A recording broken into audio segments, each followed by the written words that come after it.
Next, I'm going to release a documentary about Beyonce and Jay-Z. Beyonce used to go to Epstein Island and even perform sacrifices. I wasn't going to release all this, but since the Epstein files leaked on their own, I'll spill everything too. Beyonce and Jay-Z are even worse than Diddy. This most dangerous game, as they referred to it, was a matter of human hunting. And when a mind control slave such as myself was stripped of clothes and turned loose in the woods, I was then hunted by George Bush, Dick Cheney, and Bill Clinton, among others. But they were the main ones. We're going to stand right next to me. There you go. And then we're going to have... There you go. Got it? Okay. And the people in the back, you can spread out a little bit. I'm saying that there are people that were the people that did this to both me and Corey that are still working, they're still out there, and they're some of the richest, most powerful people in this business. I got some names that I want to call. Alex Spiro, Desiree Perez, and the whole wicked system of Rock Nation, including you, Jay-Z. Yes.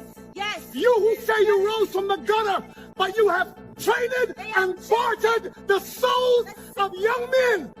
It was a big year for pedophile movies, so in the end, he obviously didn't himself, just like Jeffrey Epstein. You're saying he's not afraid of 50 Cent. Why would you have to make that clear when no one's ever asked me if I'm afraid of Jay-Z? I want everyone to be clear. No one's scared of 50 Cent. There ain't never been no 50 Cent Jay-Z conversations. There's a huge difference. And then out of nowhere came these young children. I don't know where they came from. And I sat next to this child, and the child sat next to Beyonce.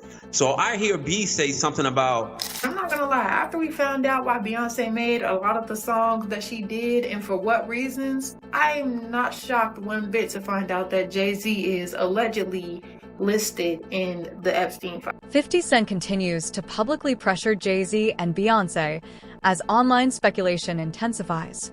Social media erupted after Jay-Z's name was allegedly mentioned in Epstein-related chatter, including a woman's claim that she woke up inside Epstein's mansion and saw Jay-Z and Harvey Weinstein in the same room, an allegation that remains unverified.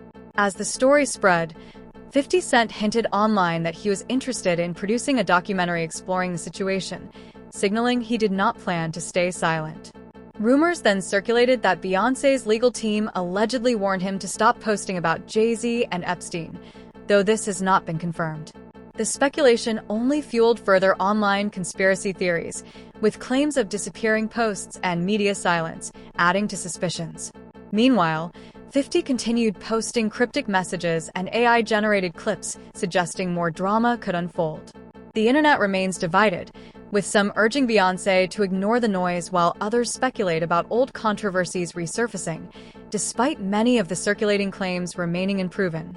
Look, when Jay signed his contract, the big one was Jay-Z's career. You can look at that and say the association to Beyonce is when he started to receive the 16, 17 Grammys since he's been with Beyonce. Like you see, their kids even have Grammys. Like they don't sing yet. They don't sing. Right. They don't rap yet. Amid the renewed attention, former NFL player Larry Johnson's past comments have resurfaced. He previously spoke about attending an early 2000s party allegedly hosted by Jay-Z and Beyonce, describing the atmosphere as unsettling and uncomfortable.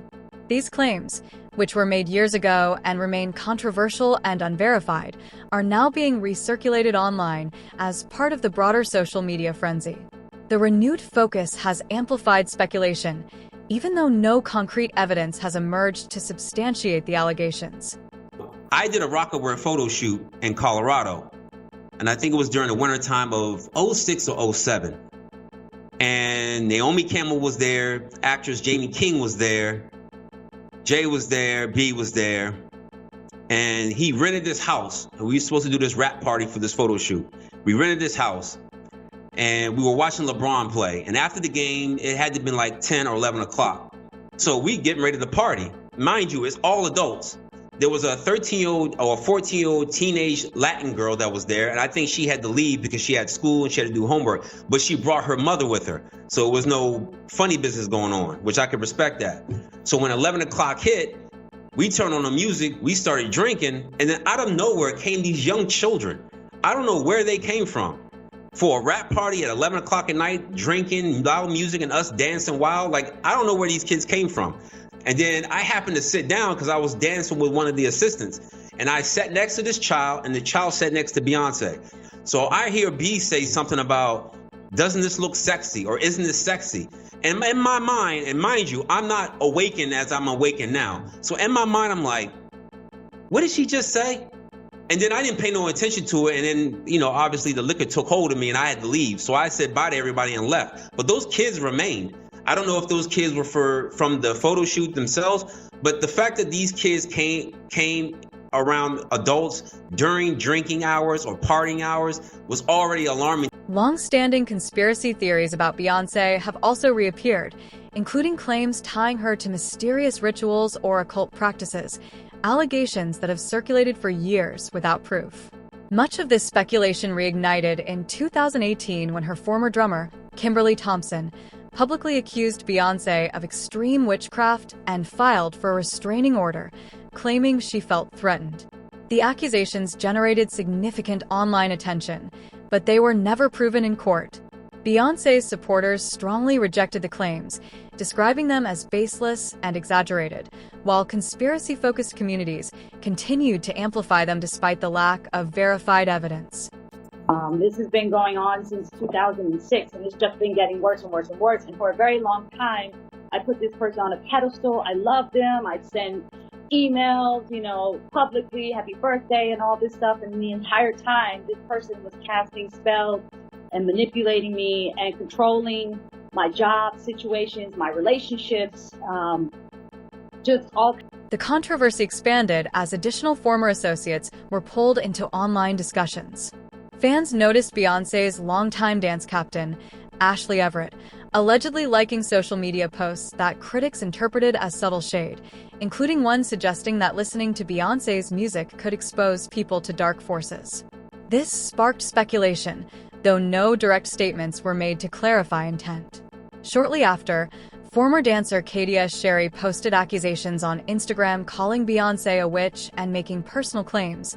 However, the post was quickly deleted. Screenshots circulated widely after blogger Tasha K shared what she described as receipts and commentary. Supporters of Beyoncé argued the allegations were extreme and unverified, while critics used the situation to fuel further conspiracy theories. As reposts and reaction videos multiplied, a mix of old grievances, speculation, and online commentary merged into an increasingly amplified, but still unproven, narrative.